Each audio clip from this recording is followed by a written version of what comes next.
She got stuck in an elevator with the Mafia boss. 40 minutes later, she said yes to dinner. Lena Moore checked the clock for the 10th time in as many minutes. 4:15. On a Friday, the stale, recycled air of the office felt like it was shrinking around her, and the fluorescent lights buzzed with an irritating, electric whine that drilled straight into her temples. She was leaving. Early. She packed her tote bag with deliberately quiet movements, sliding her worn paperback into one pocket and her keys into the other. Leaving early was not a luxury. It was a necessity, a tactical retreat. Her best friend Tasha had texted her an hour ago. Just saw him. Near the coffee shop on your corner. Be careful. Him, Tyler. The name landed in her stomach like a cold stone. 2 years she had been free of him. 2 years of rebuilding a life from the wreckage he had left. 2 years of looking over her shoulder, of flinching at sudden movements, of sleeping with a chair wedged under her doorknob.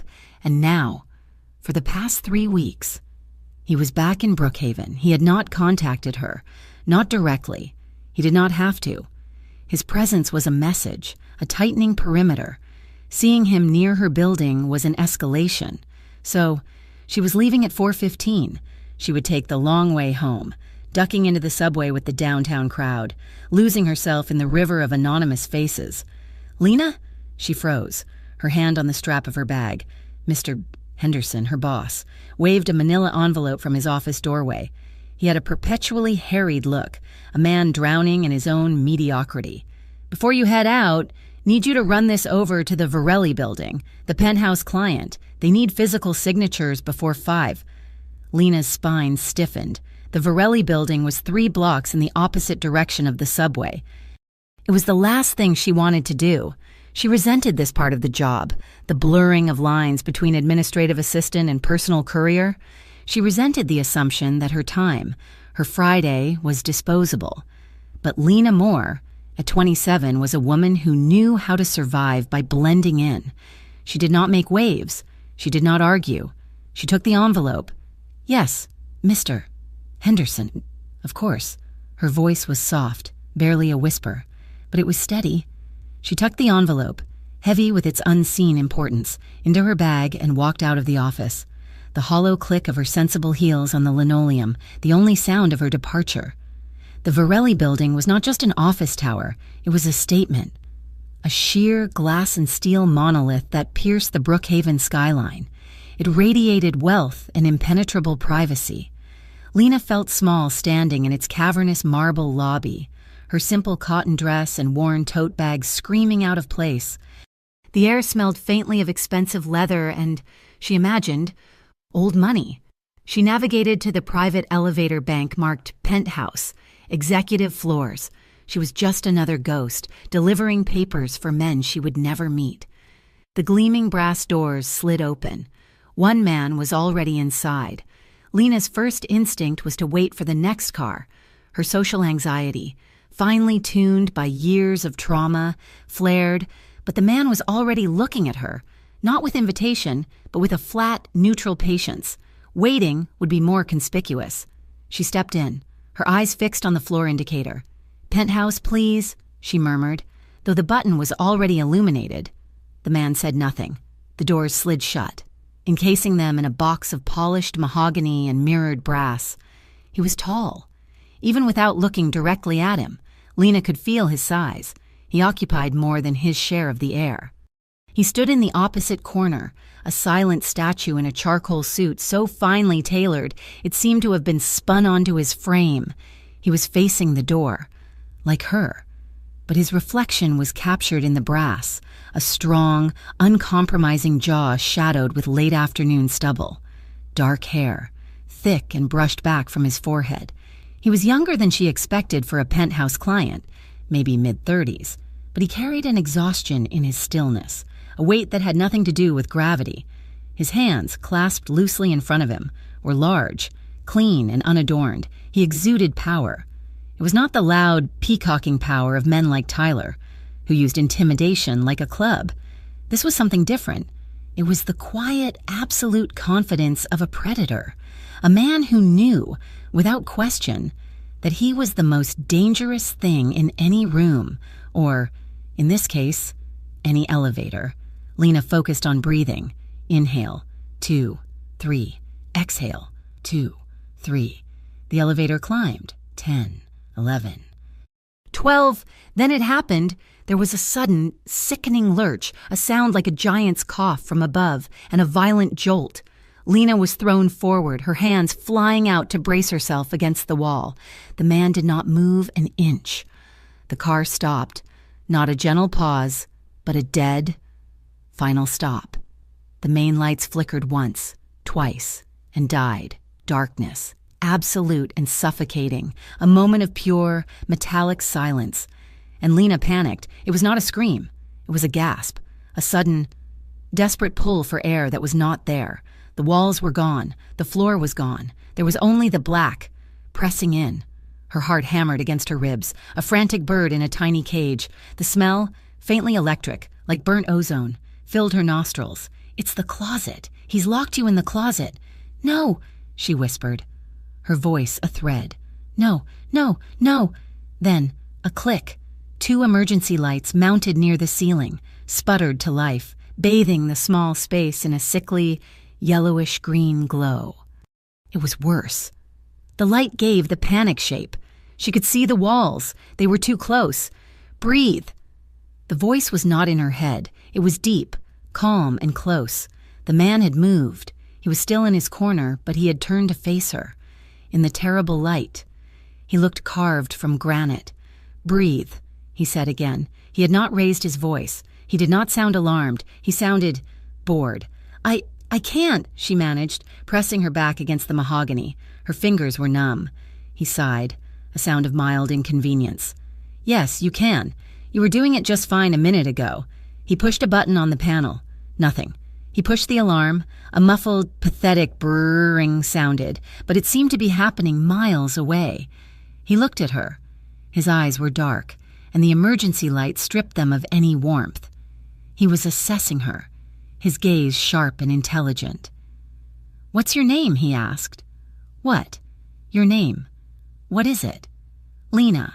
Lena Moore." He nodded, a slow, deliberate movement. "Dante." He offered nothing else. He just watched her. Lena's mind, frantic for purchase, grabbed the name, Dante. Dante. She had heard that name. She had seen that name. Her eyes widened. She stared at his face, really stared at it. The tabloids, the news reports, the hushed whispers at the office about the undisclosed client in the penthouse, Dante Varelli, the man who had inherited a criminal empire at the age of 25. The man is rumored to control the city's shipping, its unions and its shadows, a man who is more myth than reality, a ghost in a tailored suit. And she was trapped in a metal box with him. The fear, which had been a hot, sharp panic, turned instantly cold. It spread through her veins like ice water. The closet was a memory. This was a threat. This man was more dangerous than a 10-story fall. She began to tremble. It started in her hands and moved to her knees. Dante saw it. He watched the tremor take her with a clinical interest. Then, he did the strangest thing. He shrugged out of his suit jacket. It was a fluid, economical motion. He held it out to her. Lena stared at the jacket. "What? You're cold. Take it." "I'm not. I'm fine.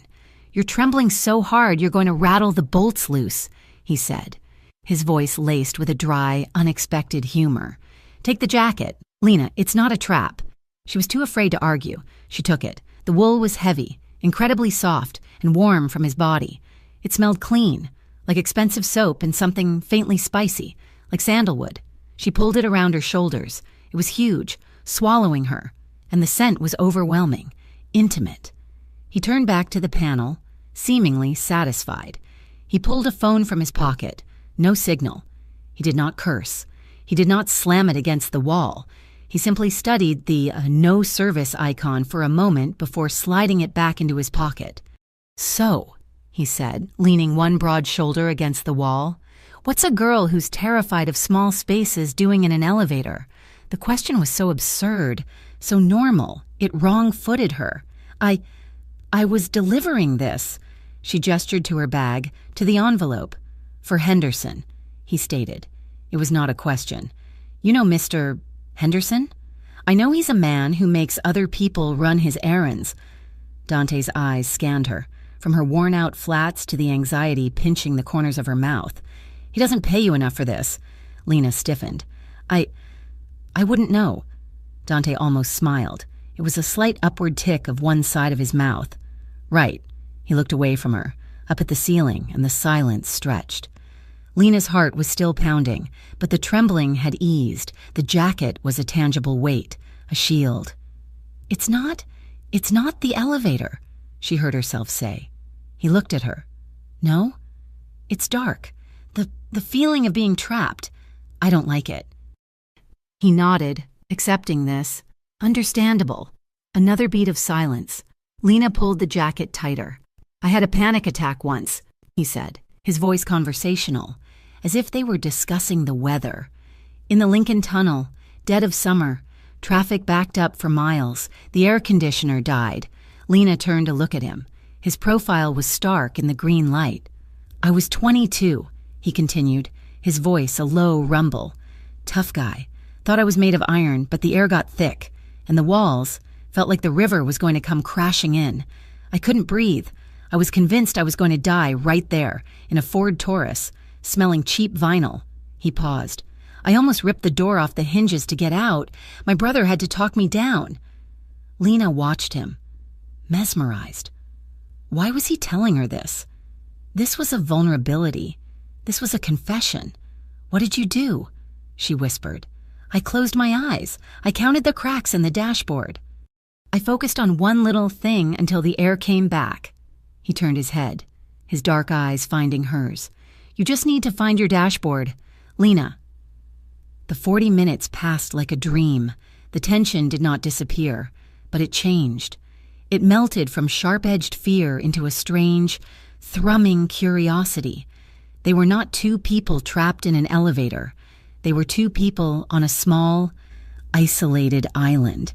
She told him about the errand. She told him about her job, how she was good at it, how she was tired of being invisible. She did not tell him about Tyler. She did not have to. "You don't trust people," he observed, not unkindly. "You walk like you're waiting for the other shoe to drop." Lena, wrapped in his jacket, felt a sudden, sharp sting of tears. She blinked them back. "You don't know me. I know what I see. You're a survivor of something." His gaze was so intense it felt like a physical touch. Survivors always recognize each other. She saw it in him, too. The exhaustion she had noted earlier was profound. It was in the lines around his eyes, in the way he held his shoulders, as if carrying an invisible, crushing weight. He was the king of Brookhaven's shadows, but the crown was heavy. "You look like you haven't slept in a week," she said, her boldness surprising her. He let out a short, harsh laugh. "A week? Try a decade." He ran a hand over his face. "Sleep is a luxury. Peace is a myth." "That sounds lonely," she said softly. His eyes snapped to hers.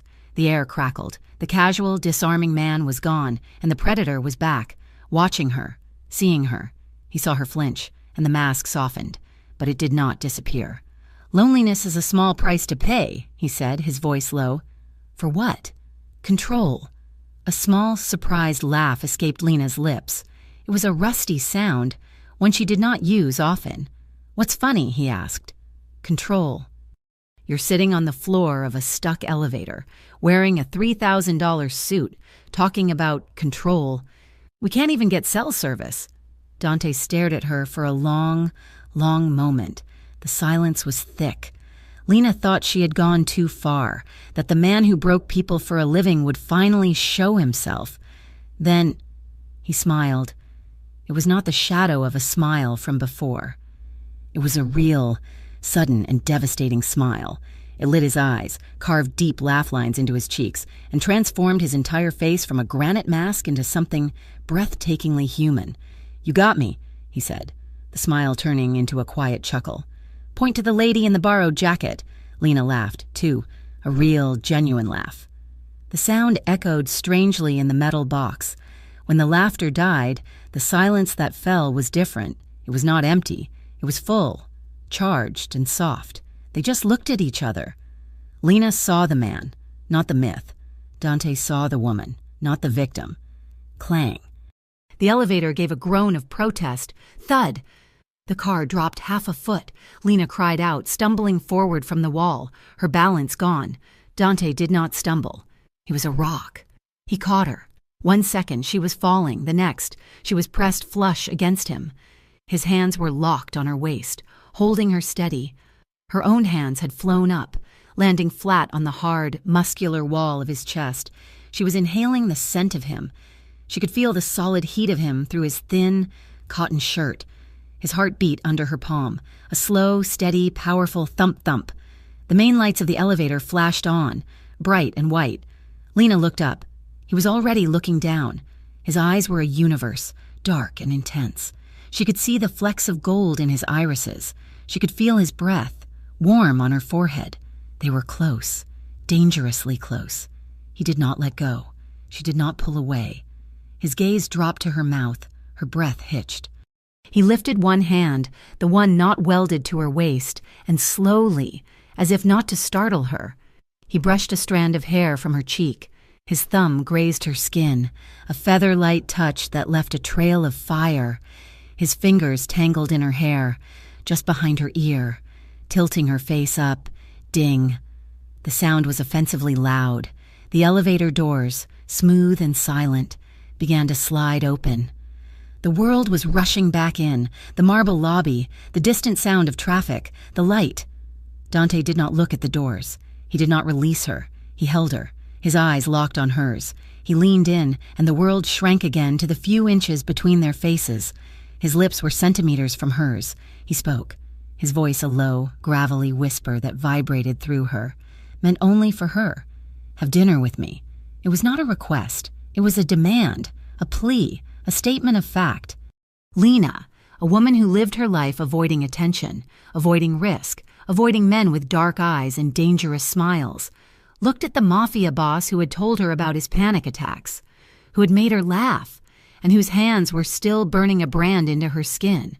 She heard herself say the most dangerous word of her life.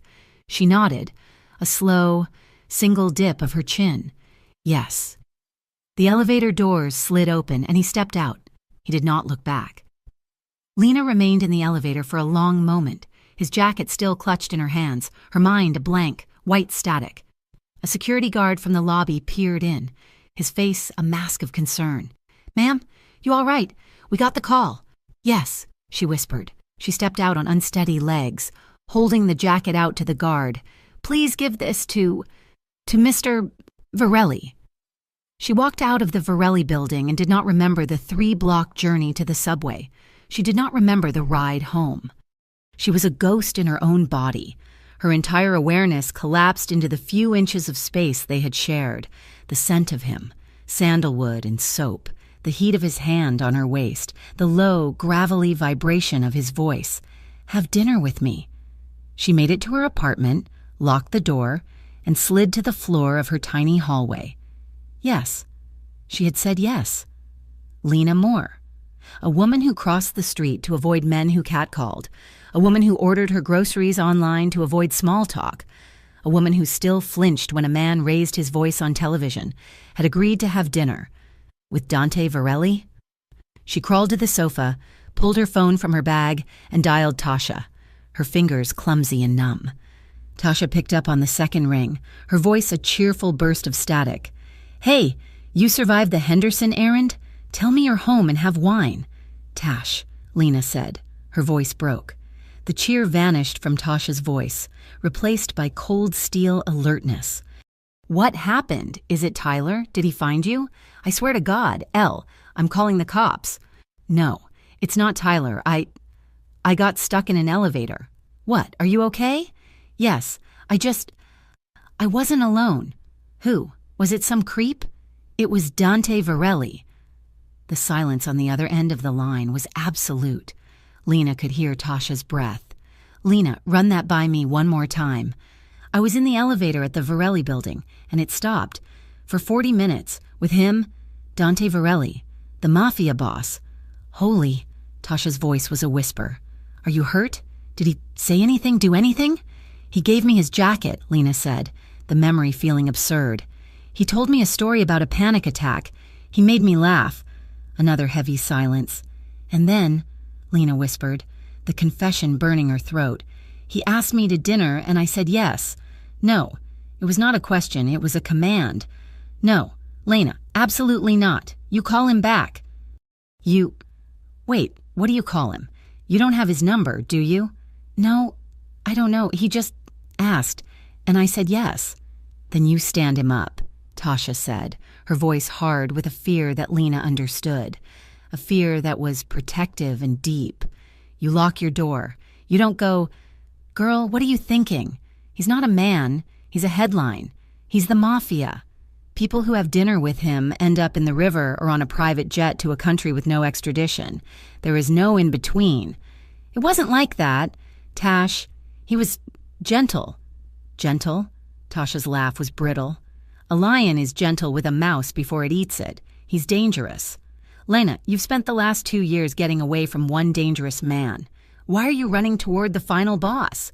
I don't know, Lena cried, the tears finally coming, hot and frustrated. I don't know, I was scared and then I wasn't, and when he looked at me, I wasn't invisible. Oh, honey. Tasha's voice softened, but the steel was still there. That's how they get you. That's how Tyler got you. Remember, he made you feel like the only person in the world, right before he started locking the doors.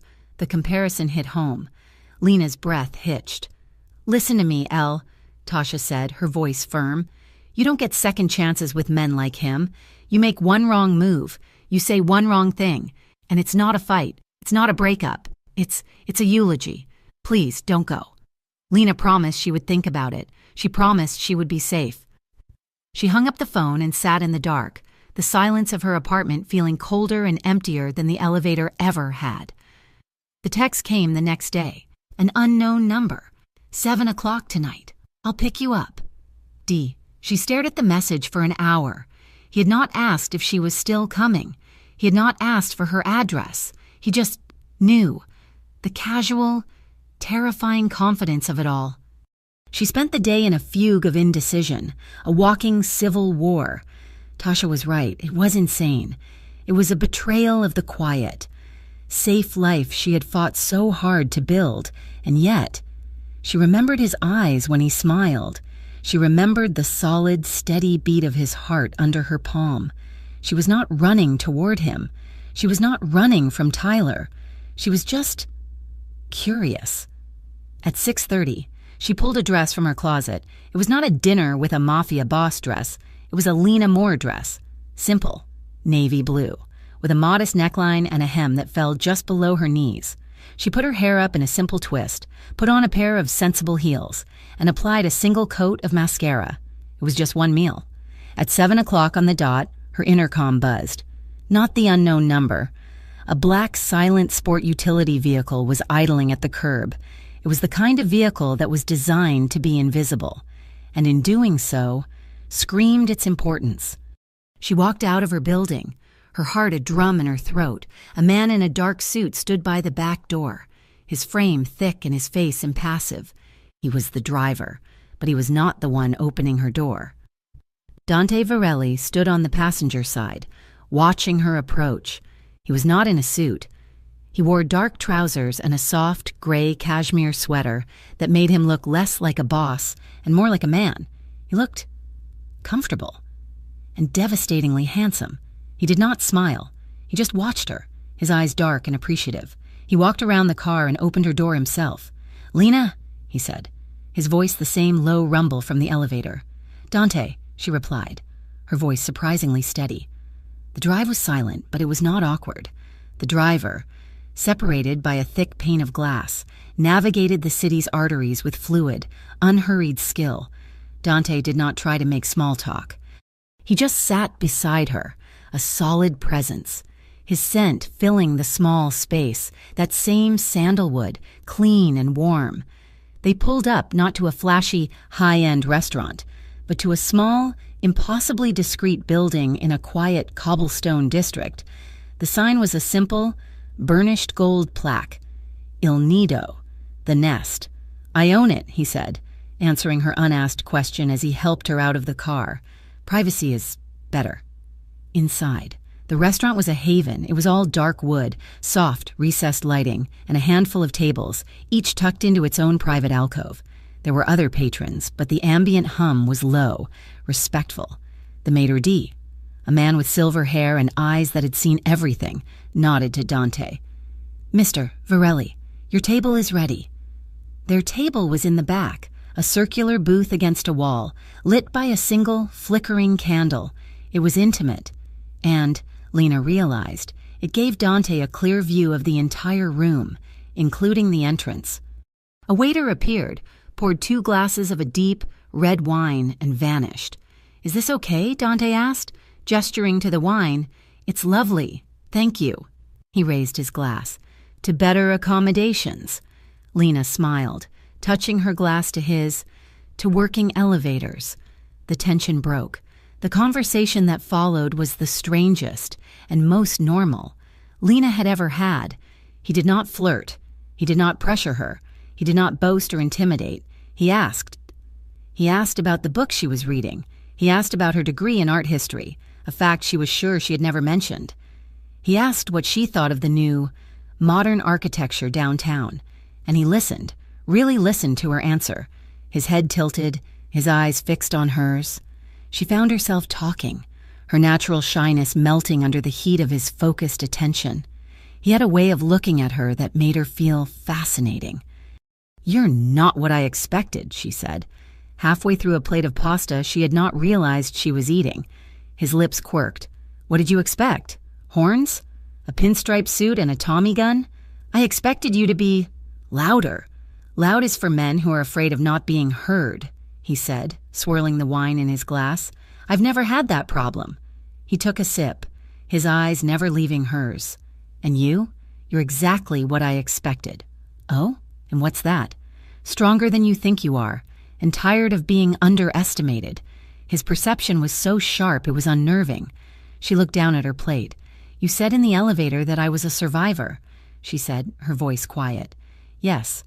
I was in a relationship for 3 years with a man he had a temper.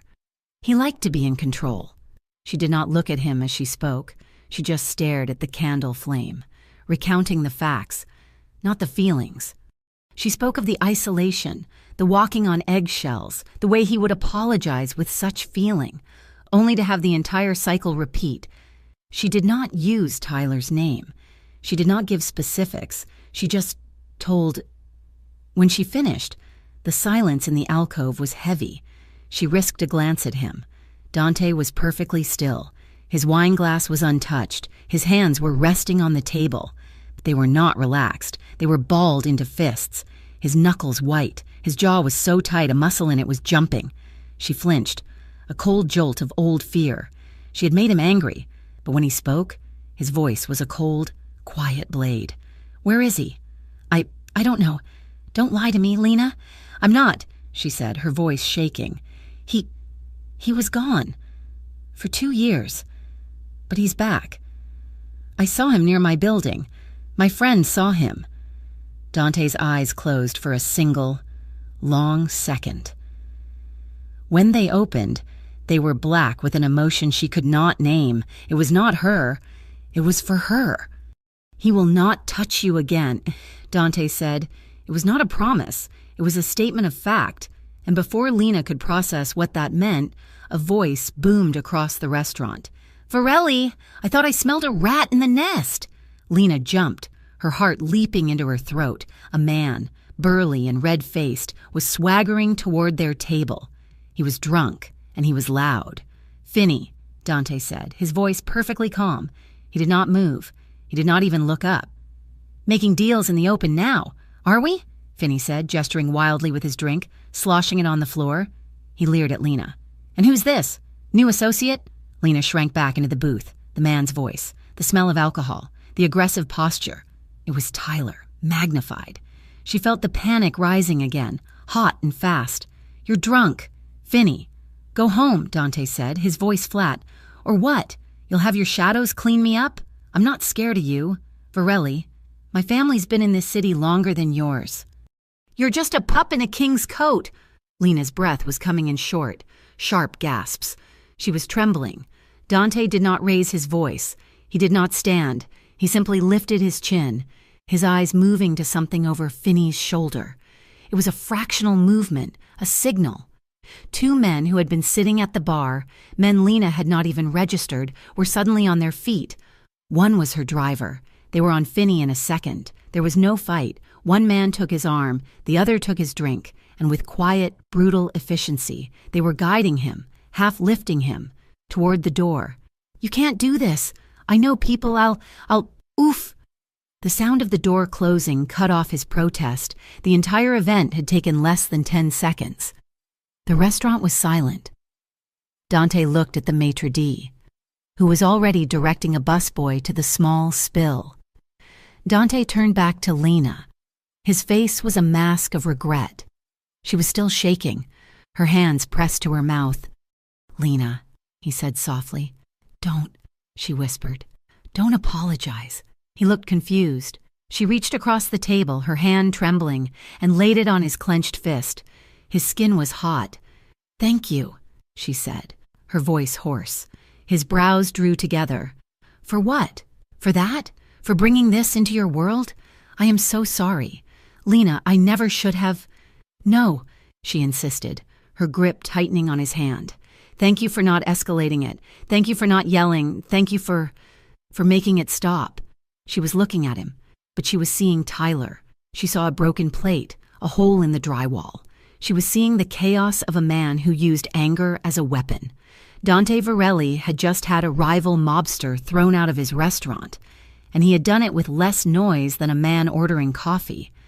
Dante turned his hand under hers, his large fingers lacing with her small ones. He studied their joined hands, his expression unreadable.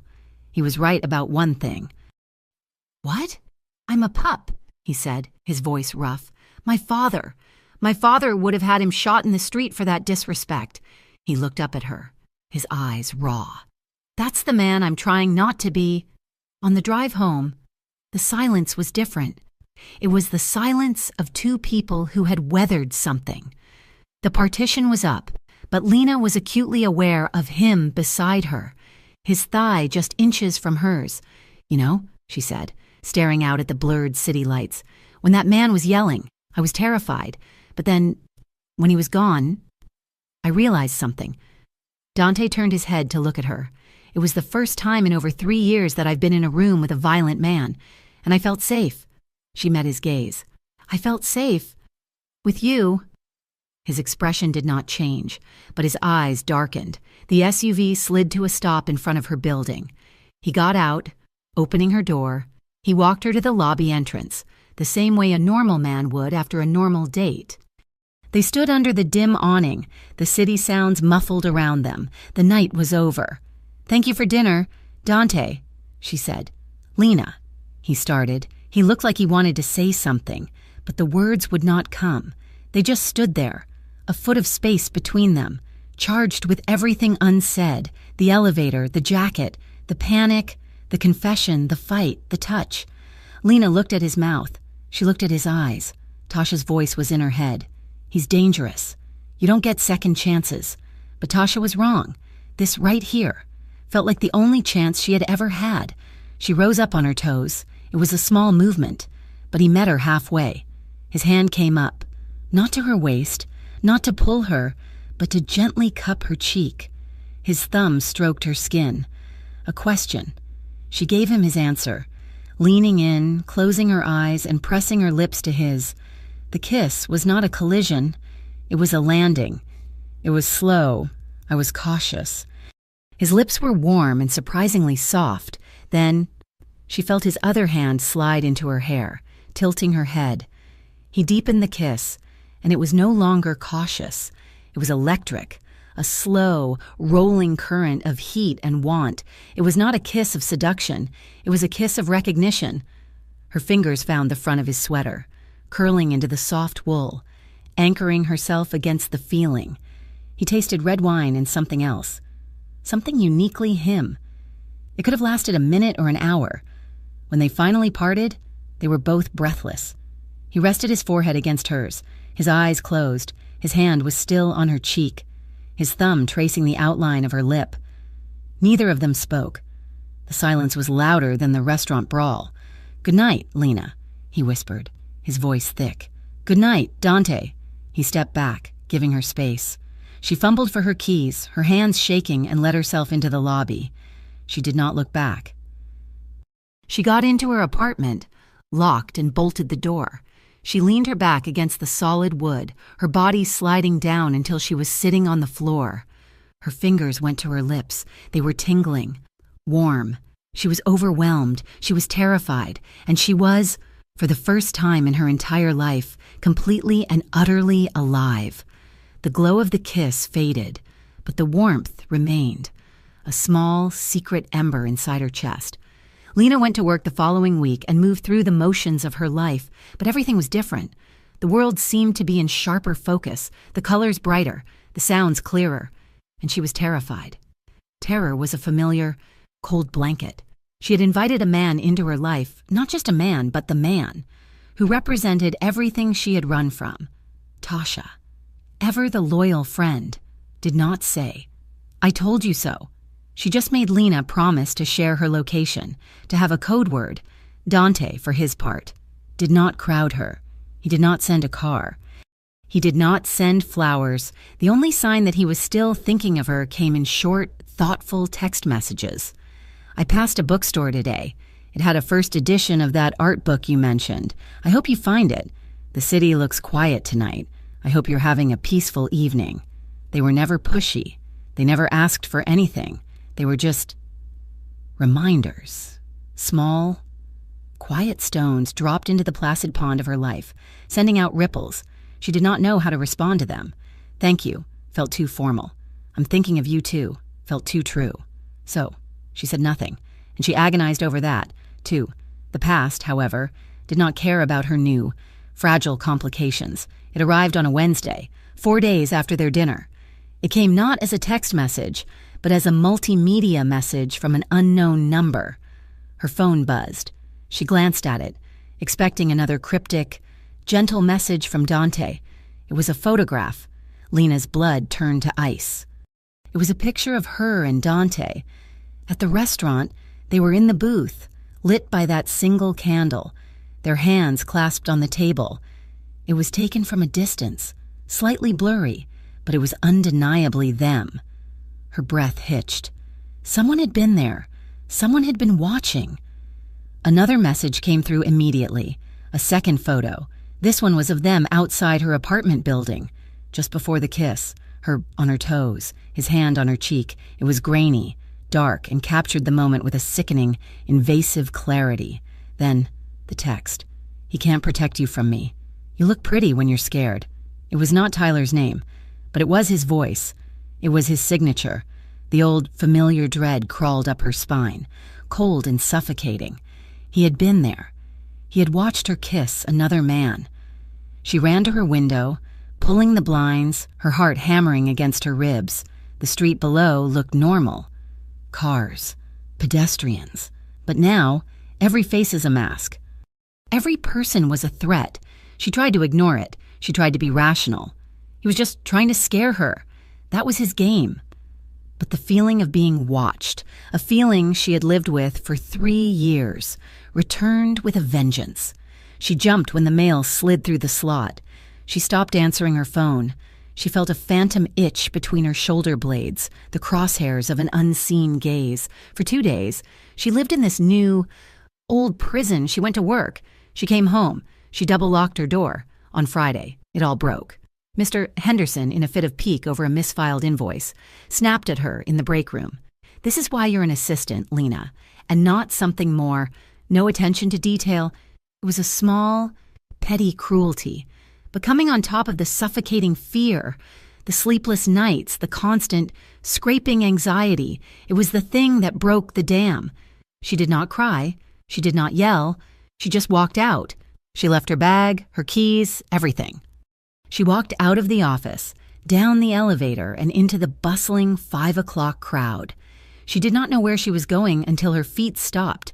She was standing in front of Il Nido. It was too early for the dinner rush. The restaurant was not even open.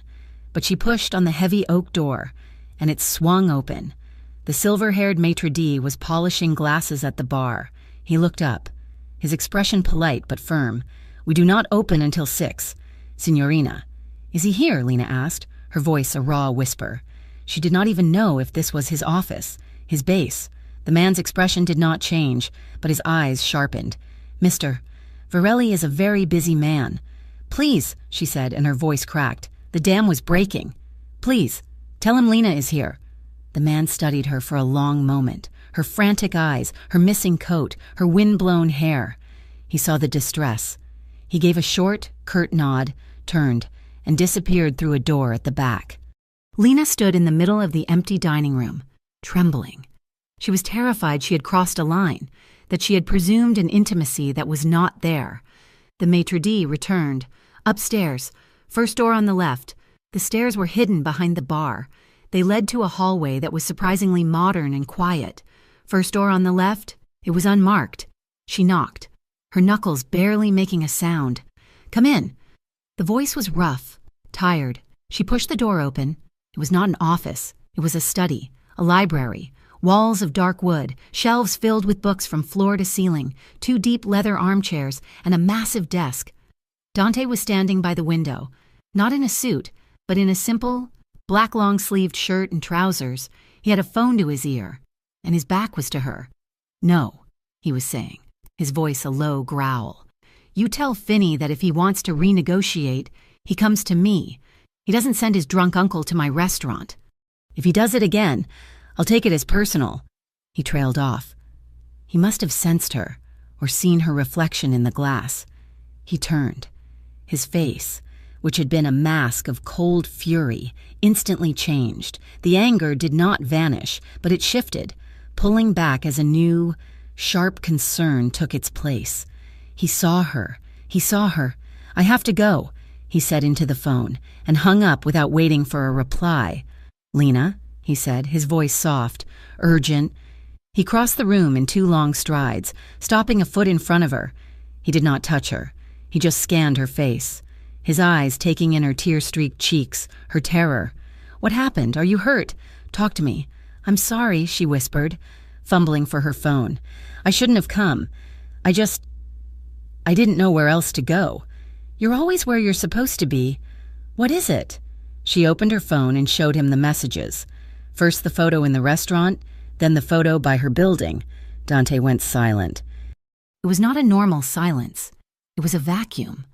All the air, all the warmth, all the sound in the room seemed to be sucked into him. He took the phone from her trembling hand. His eyes scanned the pictures, then the text. "He can't protect you from me. You look pretty when you're scared." A muscle in his jaw jumped. Once.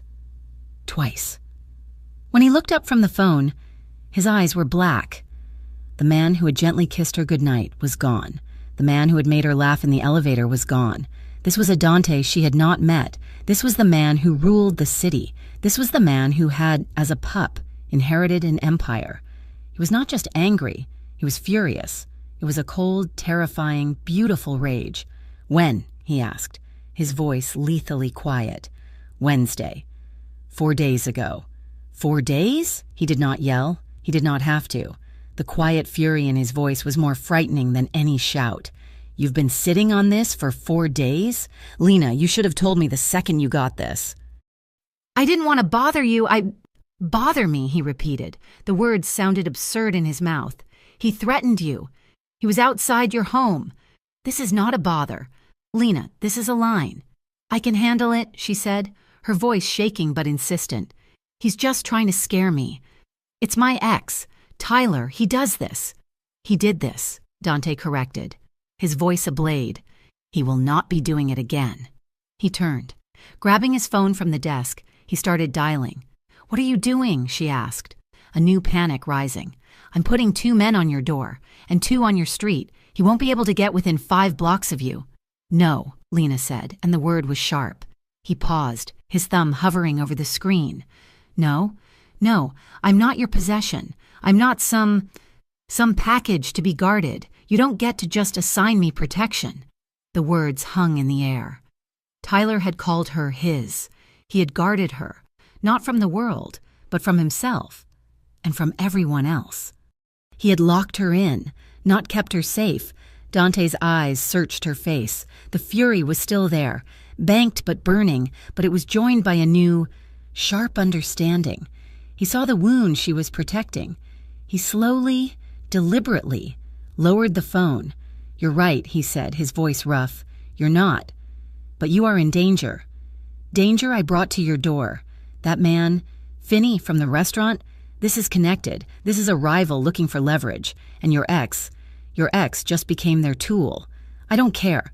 I won't be a prisoner. Dante, not even in a gilded cage." He held her gaze for a long, heavy minute. He was at war with himself. She could see the king fighting the man. The man won. "All right," he said, his voice strained. "Your boundary. I respect it." He tossed his phone onto the desk. "But you're not going home tonight. You'll stay here, in the penthouse. It's safe. It's not a cage. Lena, it's a fortress. Just for tonight, until I can figure out what his next move is." She wanted to argue, but she looked at the photos on her phone. She looked at the genuine, raw concern in his eyes, and she was so tired. She nodded. He made a quiet call after she left the room to wash her face. He did not tell her about it. He respected her boundary, in name, but he would not respect the danger. He spoke in low, clipped Italian, a name, an address, a command. Find him. That night. Lena was sitting in her own apartment, packing an overnight bag. When she heard the sound, it was not a loud sound. It was the subtle, metallic click of her front door lock being turned. From the outside, she froze. Her blood evaporated. She was standing in her bedroom, 20 feet from the door. She heard a soft, scraping sound. A lockpick. "He's here. He's here. He's here." She backed away, her hand flying to her mouth to stifle a scream. Her eyes darted around. The phone. On the kitchen counter. Too far. The window? 3 floors down. The lock clicked again. The deadbolt. Thump. A muffled sound from the hallway. A grunt. Lena flattened herself against the wall, her heart trying to escape her chest. She heard a man's voice. Not Tyler's. On the ground. Now. It was hard. Professional. Another scuffle. A sharp thwack of something hitting flesh, a body hitting the floor. She heard the sound of a radio. "The package is secure. The hallway is clear." She slid to the floor, her legs giving out, and finally, she screamed. The door burst open, but it was not Tyler. It was the man from the SUV. The driver. He scanned the room, his gun held low, his eyes all business. He saw her, a terrified heap on the floor, and he lowered the weapon. "Ma'am, you're safe. We've got him." She did not move. She could not. He spoke into his radio. "She's okay. Get the boss." Dante was there in less than 10 minutes. The driver, whose name she learned was Marco, was standing by the door. The masked figure, it was Tyler, was gone. Her hallway was empty. The second Dante's car screeched to a halt. She was on her feet. She ripped the door open and ran out of the apartment, down the short hall, and into the elevator bay. He burst out of the elevator, his face a white mask of fury and fear. He saw her, and his expression broke. She ran into his arms. She hit his chest so hard it was a collision. She buried her face in his neck, her hands fisting in the back of his shirt, and she sobbed. They were not quiet. Dignified tears. They were ugly. Racking sobs of pure, unadulterated terror. Dante's arms wrapped around her, crushing her to him. He held her as if he was the only thing keeping her from flying apart. He was not the calm, collected man from the elevator. He was not the gentle man from the restaurant. He was shaking. He was holding her, his own body trembling with rage.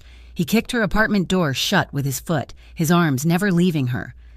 He just held her, his hand tangled in her hair, his other hand splayed wide across her back, pressing her into him. "I've got you," he whispered, his voice a raw, broken thing. He kissed her hair, her temple, her cheek. "I've got you. You're safe. I'm here." She cried until she was empty. When the sobs finally quieted, he did not let her go. He just held her. "He was at the door," she choked out against his throat. I know, Kara." His hand stroked her hair, over and over. "I'm sorry. I am so sorry. I should have I never should have listened to you. You did. You put them here," she whispered. "It wasn't enough. He got too close." He pulled back just enough to look at her, his dark eyes burning into hers. His hands framed her face, his thumbs wiping away her tears. This never happens again. Do you understand me? Never." He leaned his forehead against hers. "You're mine to protect now. Lena." He took her to the penthouse. She did not bring a bag. She did not bring anything. She just went. His hand on her lower back, guiding her into his car, into his world. The penthouse was vast, all glass and steel and shadow. It was a fortress in the sky, silent and removed from the city that sprawled like a galaxy of lights below. He did not take her to a guest room. He took her to his house. It was not a room. It was a sanctuary, dominated by a large, simple bed with one wall entirely of glass. He walked her to the adjoining bathroom, a space of marble and steam, and turned on a shower. "Get warm," he said, his voice gentle. He left her. He did not ask to join her. He did not imply anything. He just gave her space to breathe. When she came out, wrapped in a thick, impossibly soft robe, she found him on the bed. He had changed out of his street clothes and was wearing a simple pair of gray sweatpants, his chest bare. He was sitting against the headboard, just waiting. She paused, suddenly uncertain. He held back the covers. "Come on. You need to sleep." She climbed in. The bed was massive. He stayed on his side, giving her acres of space. She lay on her back, staring at the ceiling. The silence was thick. "Thank you," she whispered. He turned his head. In the dim light from the city, his face was all shadows and plains. "Don't thank me," he said, his voice rough. "He's alive. That's your victory, not mine." Lena turned on her side to face him. "I'm glad he's alive. I'm not." The admission was cold, hard, and honest. She reached out, her hand hesitant, and touched his arm. He was solid, warm. "That's why I'm here, and not with him." He looked at her, and a world of pain, of exhaustion, passed through his eyes. He sighed, a sound that seemed to come from the deepest part of him, and he opened his arm. It was an invitation. Lena moved. She slid across the expanse of sheets, closing the distance between them. She settled into his side, her head on his shoulder, her hand on his chest. His arm came around her, pulling her close. She slept in his arms, a deep, dreamless, and for the first time in her life, utterly safe sleep. In the morning, she woke up first. She was still tangled with him. Sometime in the night, they had moved, and she was now half draped over him, her leg thrown over his, her face buried in the warm skin of his neck. Sunlight streamed in through the glass wall, bathing the room in a bright, unforgiving light. It illuminated him. His skin, which had seemed perfect in the candlelight and shadows, was a map. A thin, white scar ran from his collarbone down his chest. His arms, bare and muscular, were covered in tattoos, a dark, intricate tapestry of ink that she could not decipher. A small, puckered scar sat just above his left hip. This was the reality of the man, the violence of his world, written on his body. She traced the scar on his chest with one light finger. His eyes opened instantly. They were not groggy. They were clear, alert, and focused. He had not been asleep. He had been resting. "Good morning," she whispered. He just watched her, his hand coming up to cup her head, his thumb stroking her hair. "You're staring," he said. "Your tattoos," she said, "and your scars. Who gave them to you?" His expression tightened. He looked away from her, at the city. "The tattoos were a mistake I made at 19. The scars." He paused. "The scars were gifts, from men who are no longer in a position to give them." She touched the scar on his chest again. "Does it hurt?" "It did. A long time ago," he finally told her. He did not tell her everything, but he told her enough. He told her about his older brother, Gianni, the one who was supposed to be the boss, the one who had talked him down in the Lincoln Tunnel, the one who had been kind and soft, and who had been killed in a car bomb meant for their father. "I was 25, he said, his voice a flat, dead thing. "I wasn't ready. I wasn't him. I was angry, and I became ruthless. I took over and I burned down everyone who had betrayed us. I made sure no one would ever feel safe enough to try it again. He was not asking for pity. He was just stating the facts. "You're not like them," Lena said, her voice quiet but firm. He looked at her, a bitter smile on his lips.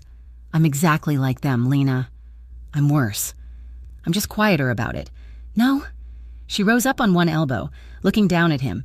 She placed her hand flat on his chest, over his heart. "They're empty. You still feel... I felt you shaking last night. You were as scared as I was." His eyes locked on hers. The raw vulnerability in his gaze was a punch to her gut. He was the king, the boss, the monster, and in this moment he was just a man. "You," he whispered, his voice thick, "are a problem. Lena Moore." "Good," she whispered back. He pulled her down. His mouth was on hers, and it was not the slow, cautious kiss from her doorstep. This was raw. This was desperate. This was years of loneliness and a night of terror colliding. It was a kiss of hunger, of possession, of gratitude. Her hands tangled in his hair, pulling him closer. His hand slid from her back, down her side, to her waist, his fingers splaying across her skin under the robe. Her skin, his skin. He broke the kiss, his lips moving to her jaw, to her throat. His breath was hot on her skin. "Dante," she breathed. "Stay," he rasped, his mouth against her collarbone. "Just stay." She did not want to stop. She did not want to think. She wanted to feel. He pulled back, looking at her, his eyes dark with a need that mirrored her own. He was asking, even now. He was asking. She gave him her answer. She untied the belt of the robe, letting it fall open. His breath hitched. He looked at her, his gaze a reverent, fiery thing. He was slow. He was gentle. For a man made of scars and shadows, his touch was impossibly tender. He kissed her mouth, her shoulder, the scar on her own knee from when she was 10. His clothes came off. Her robe was discarded. It was not a conversation. It was an offering. His hand on her waist was firm, grounding her. Her lips on his throat were a silent promise. Their breath synced. Their bodies, one pale and soft, the other scarred and hard, moved together. It was a slow, deliberate claim. It was hungry, but it was gentle. It was not the release of tension. It was the building of a connection, a forging of something new in the morning light. He held her, whispered her name like a prayer, and when they finally found their release, it was together. A quiet, shuddering collapse. Afterward, they lay tangled, the sunlight warm on their skin. The city was silent. Miles below. Lena lay with her head on his chest, his heart beating a steady, calm rhythm under her ear. His hand was in her hair, his fingers idly stroking them. The silence was not empty. It was full. Something had shifted. The world had tilted on its axis. The fortress had been breached. The ghost in the tailored suit had a heartbeat, and it was beating. Right now, for her. Monday morning arrived with the subtlety of a sledgehammer. For the past 3 weeks, Lena had been living a fractured existence. By night, she existed in a world of hushed luxury, riding in bulletproof SUVs and sleeping in a bed that floated above the city, wrapped in the arms of a man who commanded armies. By day, she was Lena Moore, administrative assistant, tasked with collating spreadsheets and enduring the hum of the office refrigerator. The seam between those two worlds ripped open at 9:15. She walked into the break room to get coffee, and the conversation died instantly. 3 women from accounting were huddled around a smartphone. When they saw Lena, they scattered like pigeons, their eyes darting away. Guilty and eager, Lena felt the familiar prickle of heat on the back of her neck. She poured her coffee with a steady hand, though her stomach turned. She returned to her desk to find an email from Mr. Henderson. "See me. Now." She walked into his office. Henderson was sitting behind his desk, his face a mask of pinched disapproval. He did not offer her a seat. He turned his laptop monitor around. It was a local gossip blog, the Brookhaven Eye. The headline was lurid. "The Dawn and the Damsel, Varelli's new mystery brunette." Below it were the photos, the blurry shot from the restaurant, the grainy, intimate moment on the sidewalk. But there were more now. A telephoto shot of her entering his building 2 days ago, a picture of her walking to the subway, circled in red. The comments section was already a cesspool of speculation, envy, and thinly veiled threats. "I run a respectable firm, Lena," Henderson said, his voice tight. "We handle estate planning for families. We cannot have this kind of association." "It's my private life," Lena said, her voice trembling slightly. "It has nothing to do with my work. It has everything to do with our image. Clients talk. People are asking who you are." He leaned back, crossing his arms. "I need this drama to stop.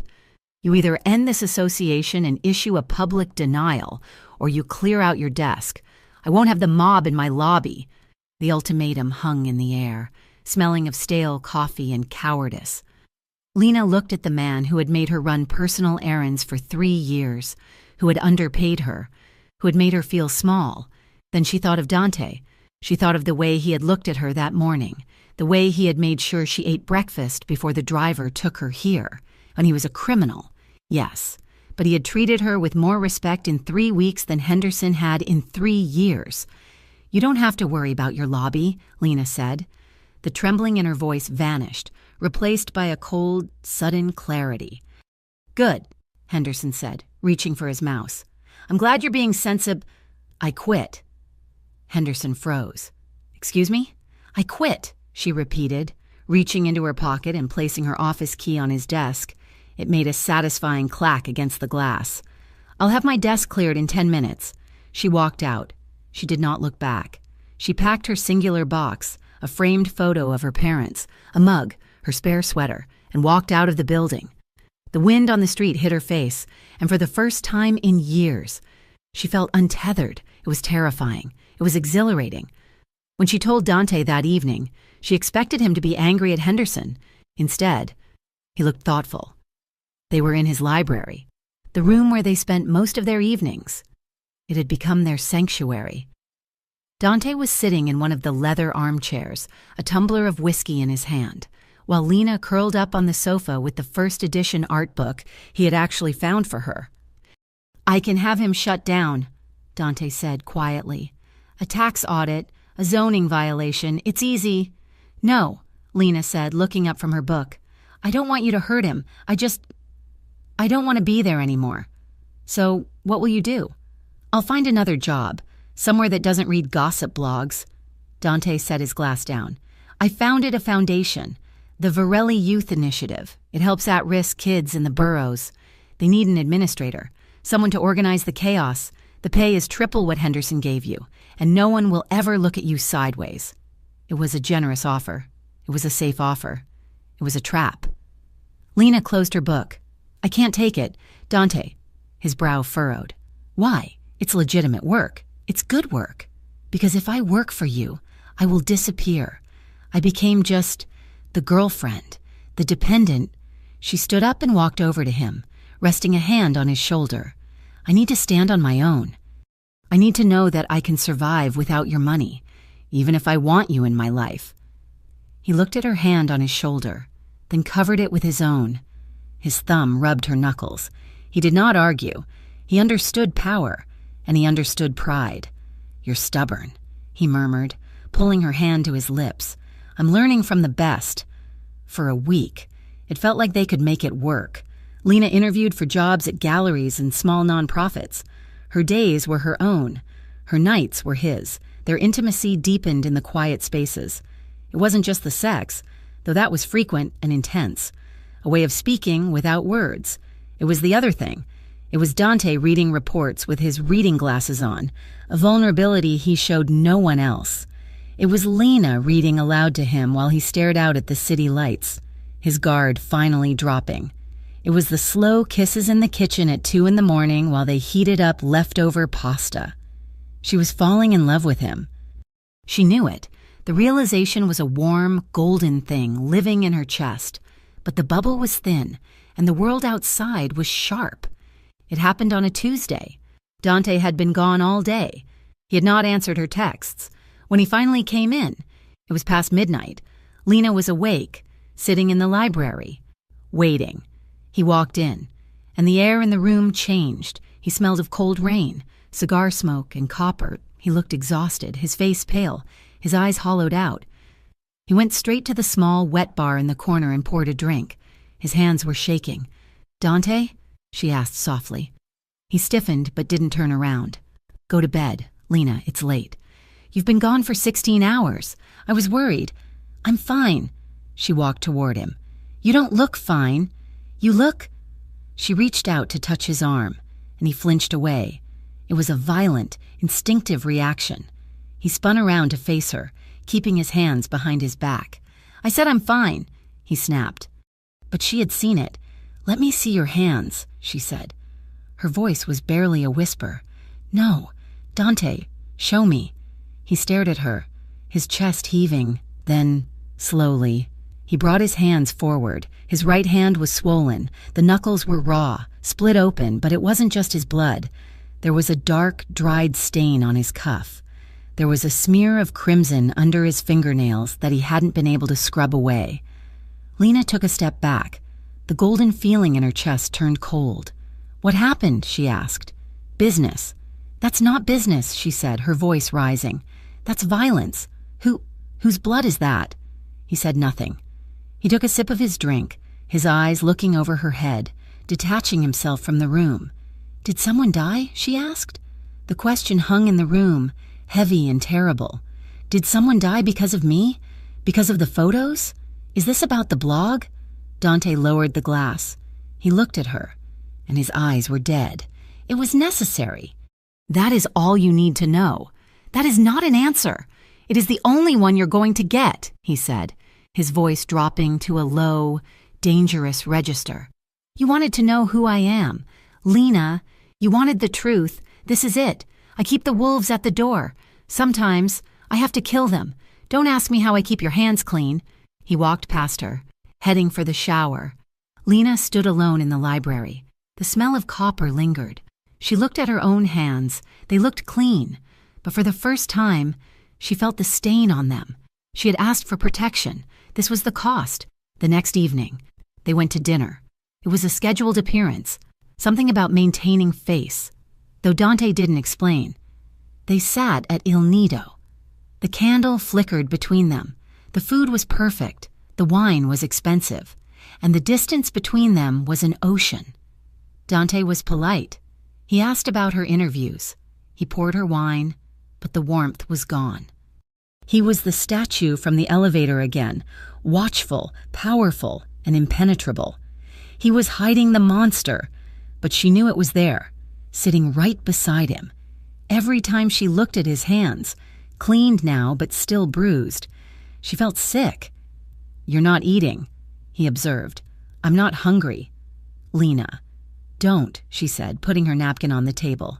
"Don't pretend this is normal. You came home with blood on your hands yesterday, and today we're eating risotto. Life continues," he said simply. "We eat, we sleep, we survive. Is that all this is to you? Survival? It has to be. I can't do this," she whispered. She pushed her chair back. "I can't sit here and pretend I don't know what you did. Lena, sit down." It was a command. "No." She stood up, heads turned. She didn't care. "I'm going home, to my apartment. Don't follow me." She walked out, this time. He did not signal his men. He did not stop her. He let her go. For 3 days, there was silence. Lena stayed in her apartment. She jumped at every sound. She checked the locks 5 times an hour. But the silence from the penthouse was louder than her fear. She missed him, God help her. She missed him. She missed the safety, the warmth, the man who read books in the moonlight, but she could not reconcile him with the man who washed blood off his hands in the middle of the night. Then, the phone rang. It was Tasha. "Lena," Tasha sobbed. Lena gripped the phone, her blood freezing. "Tash, what is it? Are you okay?" I came out to my car after work. The window was smashed." "Oh my God, did they take anything?" "No, nothing was taken. There was a note on the driver's seat, stabbed into the upholstery with a knife." Lena sank to the floor. "What did it say?"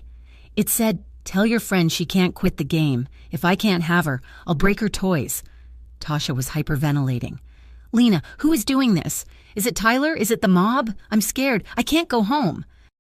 Go to your parents, Lena said, her voice shaking. Go now. Don't stop. I'll fix this. How? How can you fix this? I'll fix it. She hung up. The fear was gone. The moral ambiguity was gone. The nausea about violence was gone. All that was left was a cold, hard knot of desperation. Tyler was hunting her friends. He was hurting the people she loved because he couldn't get to her. And the police, a restraining order, a piece of paper against a knife in a car seat. No. She realized then that Dante was right. There were wolves at the door, and you didn't fight wolves with paperwork. She grabbed her coat. She didn't call a car. She ran.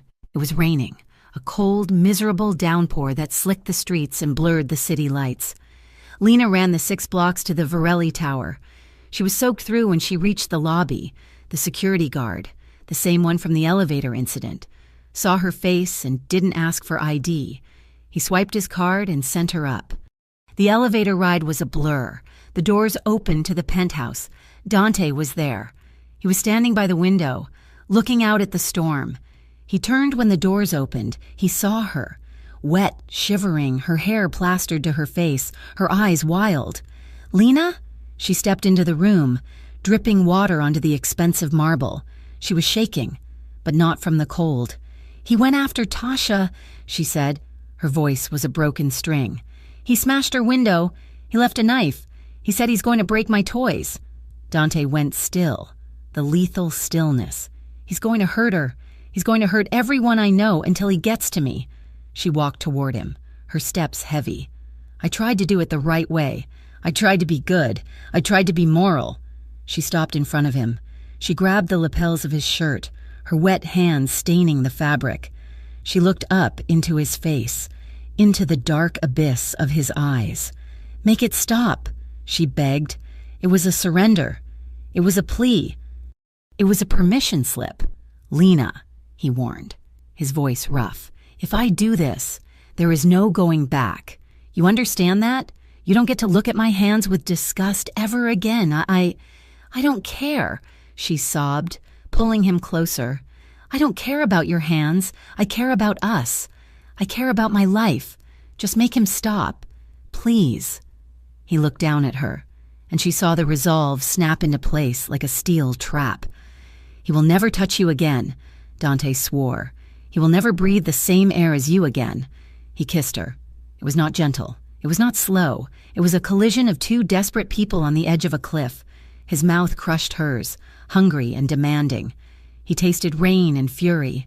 Lena kissed him back with everything she had, opening to him, clinging to him as if he were the only solid thing in a dissolving world. He lifted her, his hands gripping her thighs, and she wrapped her legs around his waist. He carried her not to the bedroom, but to the large sofa in the center of the room. He didn't lay her down. He pressed her back against the cushions, his body a heavy, sheltering weight on top of hers. Their clothes were barriers they tore at, wet coats, damp shirts. There was no finesse. There was only urgency, the need to feel skin, to feel heat, to prove that they were alive while death prowled outside.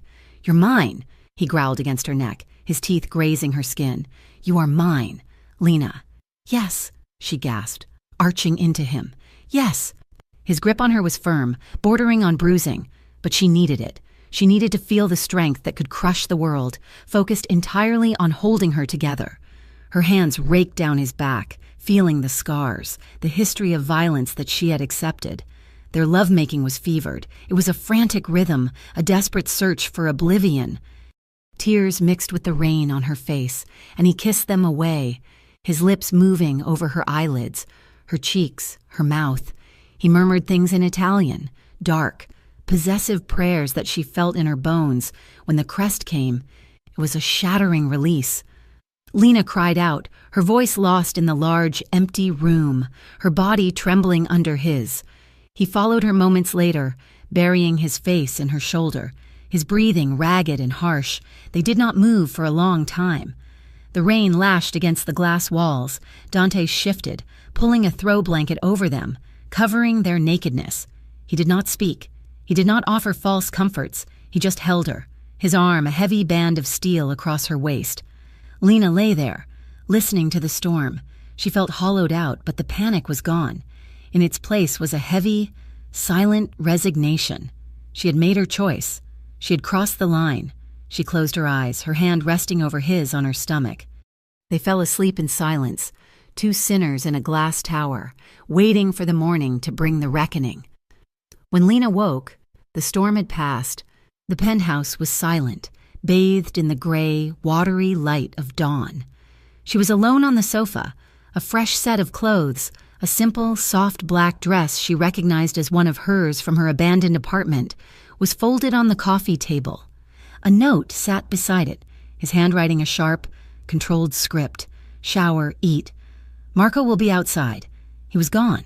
The man who had held her with such desperation was gone. The boss had taken his place. She did as she was told, moving with the numb, hollow body feeling of a survivor. She showered, washing away the rain and the fear and the scent of their frantic coupling. She dressed. She found coffee and toast in the kitchen, laid out for her by a silent, unseen staff. Marco was waiting by the elevator, his face impassive. "Ma'am, we're taking you to the safe house." "I'm not going to a safe house," Lena said, her voice surprisingly firm. "I'm staying here. This is the safest place in the city, isn't it?" Marco's gaze flickered. She had, in her own way, just given an order. He inclined his head. "As you wish. The penthouse is on full lockdown. No one gets in or out without my authorization." "Good," Lena said. "Where is he?" "The boss is handling the situation." "Handling it how?" "That is not my information to share. Tell him I want to see him. Before he does anything, oh." Marco looked at her. Truly looked at her. For the first time. He saw the steel that Dante had seen. "I will pass on the message." For 12 hours, Lena was a prisoner in the sky. She paced the glass walls, watching the city move below, a world she was no longer a part of. She was terrified. Not Tyler. Not of Dante's rivals. She was terrified of what Dante was doing in her name. At 6 o'clock that evening, the elevator chimed. Dante walked in. He was in the same clothes as the night before, but they were damp and stained. He had not slept. His face was a mask of cold iron, and his eyes were the eyes of a wolf that had been hunting. "It's done," he said. He did not come to her. He went to the bar and poured a whiskey. "What's done?" she asked, her voice small. "We found him. Your ex, Tyler." He drank the whiskey in one pull, his throat working. He wasn't hard to find. He was sloppy, arrogant, and you were right. He was working with Finney's crew. They were feeding him information, feeding his obsession, hoping he would get close to you. They wanted leverage. They wanted a way to provoke a war. Lena felt sick. "Where is he?" Dante looked at her, his eyes flat.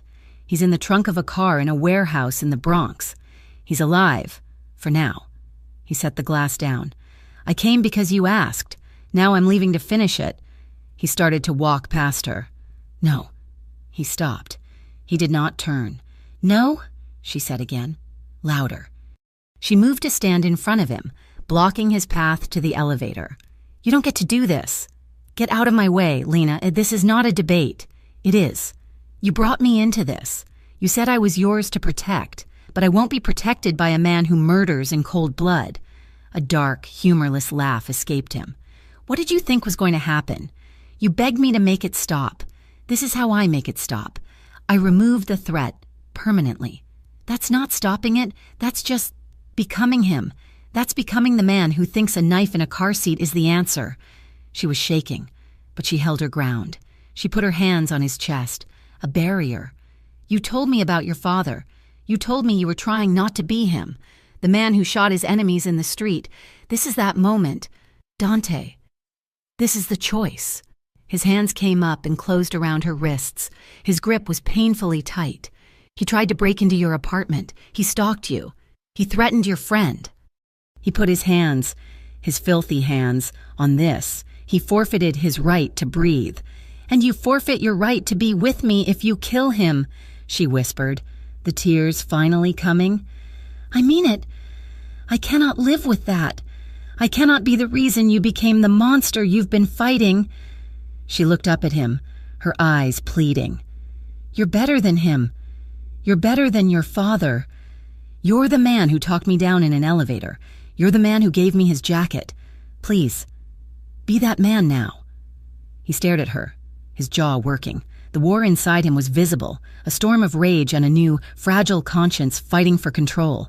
He looked at her hands on his chest, then at her face. He let out a long, ragged breath that was almost a sob. He dropped his hands. "God, you're going to be the end of me," he whispered.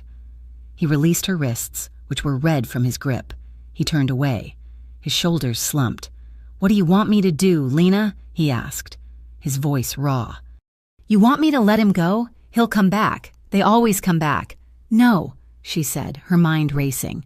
"Justice, not revenge. You have evidence. You found him. You know he's connected to Finney. Give it to the police." He spun back, his face a mask of disbelief. "The police? You want me to go to the police? They are useless. They are bought. They are nothing. Then make them useful. You have money. You have power. You have influence. You told me you could shut down Henderson with a phone call. You can't put one man in jail?" She stepped toward him. "Give them the evidence anonymously. The pictures, the connection to Finney, the knife from Tasha's car. Give them an easy, high-profile win. They'll take it." He stared at her, a slow, dawning realization in his eyes. He was seeing her not as a victim, not as a lover, but as a strategist. He was silent for a full minute. "It might work," he said, his voice low. "It would be clean. It would be right," she said. He nodded. "Once." He picked up his phone, and he did not call Marco. He called a different number. He spoke in low, clipped tones, not to a soldier, but to a lawyer. He gave a series of commands: evidence, anonymous tip, district attorney, federal interest, flight risk. When he hung up, he looked at Lena. The monster was gone. The man was back, and he looked exhausted, but he was present. "He'll be arraigned by morning," Dante said. "Your ex is going to prison for a very, very long time, and his friends in Finney's crew are going to have a federal spotlight on them they won't enjoy." Lena sagged, the relief so profound it buckled her knees. He caught her, pulling her against his chest. "You're safe," he whispered, his lips in her hair. "And I kept my hands clean." She held on to him, her face buried in his shirt. She had done it. She had pulled him back from the brink. She saw it as proof. Proof that he could change. Proof that the man was stronger than the mob boss. Proof that their love was not a fantasy, but a force. She was wrong. The next 2 days were a dream. Dante stayed in the penthouse. He did not take meetings. He did not make calls. He was just with her. They were in the eye of the storm. On the third night, Dante decided they would go out. "Not out," Lena said, nervous. "It's not safe." "I made a promise to a girl in an elevator," he said, a rare, small smile touching his lips. "I owe her a dinner I didn't ruin. We're going to El Nido. It's my home. It's the safest place in the city." The restaurant was warm and bright. The maitre d', the silver-haired man named Paolo, greeted them with a genuine, beaming smile. "Mr. Varelli, Lena, it is so good to see you. Your table is ready." The night was perfect. They were just a normal couple. They laughed. They held hands over the table. They talked about books, about art, about a future that suddenly seemed possible. Lena felt, for the first time, like she belonged. At 10 o'clock, Paolo brought over a bottle of champagne. From the house, to good things. Dante raised his glass to her. "To good things. To us," she replied, her heart full. A phone buzzed. It was Marco, who was sitting with 2 other men at a table by the door. Dante frowned. Marco never interrupted dinner. Dante's phone buzzed. He looked at it. His face went white. "What?" Lena asked. "Paolo," Dante said, his voice a low, urgent command. "Get everyone out, now! The kitchen, the back!" "Mr. Varelli, what?" "Now, Paolo, fire alarm, get them out!" Dante grabbed Lena's arm. "We're leaving." He pulled her out of the booth. The other patrons were looking at them, confused. And then, the front window of the restaurant exploded. It was not a gunshot, it was a roar. A wave of heat and fire and glass that threw them backward. Dante shielded Lena with his body, shoving her to the floor, covering her as the world dissolved into screams and smoke. Another explosion, this one from the kitchen, the restaurant, Il Nido. Their nest was on fire. Marco was shouting, "This way, boss, this way!" Dante hauled Lena to her feet, his arm a steel band around her waist. The air was thick with black, acrid smoke. She could hear the screams of the kitchen staff. "Go!" Dante yelled, shoving her toward Marco. "Get her in the car!" "I'm not leaving you!" Lena screamed, clutching his shirt. "Go!" He pushed her away, turning back to the inferno. Paolo, where are you?" He ran back into the smoke. "Dante!" Marco grabbed her. "Ma'am, we have to go." He was a mountain, and he dragged her, kicking and screaming, out the back service entrance. She was shoved into the back of the SUV. She watched, her face pressed to the glass, as the restaurant that had been her sanctuary, their sanctuary, was consumed by flames. 2 minutes later, Dante emerged from the smoke, carrying an older woman, one of the kitchen staff. He was coughing, his face black with soot. He handed her off to a paramedic who had just arrived. Marco ran back, shouting at him. Dante got in the car. He slammed the door. "Paolo?" Lena whispered, her voice raw. Dante did not look at her. He just stared at the flames, at his home, burning. "Paolo is gone," he said, his voice a dead, flat monotone. "And the busboy, Leo, he was 19. The car sped away, the sound of sirens replacing the sound of their laughter. They did not go to the penthouse. They went to a concrete bunker, a safe house that Lena had never seen, a place with no windows and steel doors. Dante did not speak. He stripped off his soot-stained shirt and jacket. He went to a sink and washed the grime from his face and hands. Lena watched, silent. His back was bleeding. A long, shallow gash from a piece of shrapnel or glass. "Dante," she whispered, coming up to him, her hands shaking. "You're hurt." He did not flinch as she touched the wound. He just stood there, his back to her, rigid. He had given his enemies justice. They had given him fire. He had shown mercy, and they had seen it as weakness. They had struck his home, his family, his heart. Lena looked at him, and she knew. The man she had saved, the man who had talked her down, the man who had agreed to justice, was gone. He turned around. His face was a death mask. The man in the elevator was gone. The man in the library was gone. This was the king. This was the son of a man who shot his enemies in the street. "You need to leave," he said, his voice a hollow echo in the concrete room. "What? No, I'm not leaving you. I'm not asking." He walked to a cabinet, pulling out a fresh shirt. "I'm telling you, you're done. Marco will take you to the airport. I have a plane. It will take you anywhere you want. Paris, Rome, a new life, a new name." "I don't want a new life," she cried, grabbing his arm. "I want this one with you." "This?" He gestured around the concrete room. He looked at his bloody hands. "This is not a life, Lena. It's a war. And I'm going to lose it if I'm worried about you. I'm not a liability. You are my life," he roared, the first sign of emotion breaking through the ice. He grabbed her shoulders, his grip desperate. "Don't you understand? They didn't hit my restaurant. They hit you. They hit me, where I live, and that is what you are. They know it, and they will not stop until they take you from me." He stepped back, his face crumpling.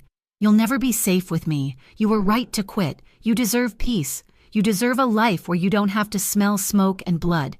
I don't want peace without you," she sobbed. "I told you. I want to be real. Even if it's messy, even if it's this. You don't know what you're asking for. I'm asking for you." She pulled his face down to hers, kissing him. It was a kiss of salt, smoke, and desperation. He kissed her back, a raw, hungry claim. It wasn't love, it was grief. His hands tore at her clothes. Her hands fumbled with his belt. This was not the fevered, desperate passion from the rain. This was an attempt to forget, to use their bodies as an anesthetic, to blot out the smell of fire and the screams of the dying. Clothes were half removed. He had her pressed against the cold, concrete wall. His mouth was on her neck. his body pressing her into the stone. She could feel him. She wanted him. She wanted to disappear. And then she saw it, the face of the busboy. Leo, 19. She put her hands on Dante's bare chest. "Stop." He froze, his breath hot on her skin. "Dante, stop." Her voice was stronger. He pulled back, his eyes wild, his hair a mess. "What? Not like this," she whispered, tears streaming down her face. She smoothed his hair back from his forehead, her hand trembling. "Not to forget. Not to hide. Paolo is dead. Leo is dead. We don't get to hide from that." The animal in his eyes retreated. The raw, human pain took its place. He looked at her, and the king broke. He slid down the wall, pulling her with him. They landed on the cold concrete floor, a tangle of half-dressed limbs and raw hearts. He buried his face in her lap, and his body was racked with a single, silent, tearless sob. Lena just held him. She stroked his hair. She rocked him. She did not speak. She did not offer comfort. She just stayed. They held each other on the floor. Two broken people in a bunker, the world burning outside. The next morning, Lena woke up on a cot. He was standing over her, dressed in a clean, black suit. "Marco is waiting," he said. "I'm not going," she said, sitting up. "I know." He handed her a cup of coffee. "We're going, both of us." Going where? To a war? To the coast. He ran a hand over his face. He looked 10 years older. "I'm handing over the reins to Marco, just for a week. He knows what to do. He'll handle the immediate fallout and us. We're going to a beach house my father built. No phones, no soldiers, no violence." He looked at her, his eyes raw. I need a minute, Lena, just 1 minute, where I'm not the boss, or I am going to burn this entire city to the ground, and I'm going to become the man you hate." He held out his hand. "Just us," she said. "Just us?" She took his hand. 2 hours later, they were in an old, unmarked sedan, driving south, no security, no SUV, just Dante and Lena, and the open road. They spent 2 nights in a small, weathered house on stilts, overlooking a gray, angry ocean. They did not talk about the fire. They did not talk about the future. They cooked. They walked on the cold sand. She watched him stare at the ocean for hours, the wind whipping his hair. On the second night, she found an old radio in the kitchen. She found a station, a crackle of static and a slow, old song. She walked over to him where he stood by the window and held out her hand. "What?" he asked. "Dance with me." He looked at her hand, then at her face. A small, broken smile touched his lips. He took her hand. They slowly danced in the small, dusty kitchen, their bare feet on the cold linoleum. She rested her head on his chest, his arms wrapped securely around her. They didn't speak. They just swayed to the music. 2 survivors in a quiet house by the sea, healing. The peace of the coast was a borrowed thing, a breath of clean air held in the lungs before a deep, toxic dive. The drive back to Brookhaven was silent, but it was a different silence than before. It was not the silence of strangers, nor the silence of anger. It was the heavy, charged quiet of 2 soldiers returning to a war zone. Their rifles loaded, Dante's hand rested on the center console. Lena placed hers over it. He laced his fingers with hers. He did not take his eyes off the road. They had been back for 1 week. The city was a wounded animal, quiet and licking its wounds. But the tension was a fever. Finney and his crew had gone to ground after the firebombing. But it was not a retreat. It was a preparation. Dante's name, his authority, had been challenged. His choice to hand Tyler over to the Federals, rather than putting a bullet in his head, had been broadcast through the underworld as a sign of weakness. The fire at Il Nido was the first consequence. Paolo and Leo were the first casualties. Dante was not the man who had left for the coast. He was quiet. He was cold. He was calculating. He worked from the penthouse, his meetings constant and low-voiced. He moved his men around the city like chess pieces. He was rebuilding his fortress, not just of steel, but of fear. Lena stayed with him. She was no longer a guest. She was a presence. She sat in the library, not reading art books, but reading the reports Marco brought him, learning the names, the front companies, the supply chains. She learned his world, not to judge it, but to understand it. "You don't have to do this," he said to her one night, finding her at his desk at 3 in the morning, a map of the city's shipping lanes spread out before her. "If they're coming for you, they're coming for me," she said, not looking up. "I'm not going to be the weak link. I'm not going to be the damsel. I need to know the battlefield." He looked at her, the woman who had been afraid of a man raising his voice, and he felt a surge of pride so fierce it almost hurt. He kissed the top of her head. "You are anything but weak." But her strength, her newfound confidence, made her reckless. She was tired of the fortress. She was tired of the glass walls, of Marco and his shadow. On a bright Tuesday morning, she decided she needed air. She needed to feel the pavement under her feet. She needed to see Tasha. Dante was in a meeting. She slipped out. She told Marco she was going to the lobby to pick up a package. She took the private elevator down, but instead of waiting, she walked straight out the front doors. The sunlight was blinding. The noise of the city was a chaotic symphony. She pulled her coat tight and started walking, her heart pounding with a forbidden, exhilarating freedom. She was just a woman walking to a coffee shop. She made it 4 blocks. She was waiting at a crosswalk, a smile on her face, when the black van screeched to a stop beside her. It happened too fast to scream. The side door slid open. 2 men, masked and brutal, grabbed her. One hand covered her mouth. The other seized her waist. She was a doll, light and easily taken. She fought, she kicked, she bit the hand over her mouth, drawing blood. "She's a biter, this one," the man grunted. A sharp, stinging pain exploded on the side of her head. Not a fist, a slap, enough to disorient her. A black bag, smelling of oil and burlap, was shoved over her head. The world went dark. She felt herself thrown onto a cold, metal floor. The van doors slammed. The vehicle peeled out, throwing her against the wall. She did not cry. She did not scream. She regulated her breathing, just as Dante had taught her in the elevator. "Find your dashboard." "Lena, the drive was long, maybe 30 minutes, with sharp, jarring turns." When the van finally stopped, she was dragged out, half-carried, her feet stumbling. She heard a heavy, metal door groan open. She was thrown onto a concrete floor. She heard the door slam again, the heavy thud of a bolt, then silence. She lay there for a long time, her heart a trip hammer. She strained her ears. Water dripped, slow and rhythmic. The air was cold and damp, smelling of mold and rust, an abandoned warehouse. She sat up, her hands fumbling with the bag. It was not tied. She pulled it off. The space was vast, a cavern of shadows, lit only by a few high, dirty windows. She was in a small, caged-off area, like an old office. Her hands were not tied. "You're not going to tie me up," she called out, her voice echoing in the huge space.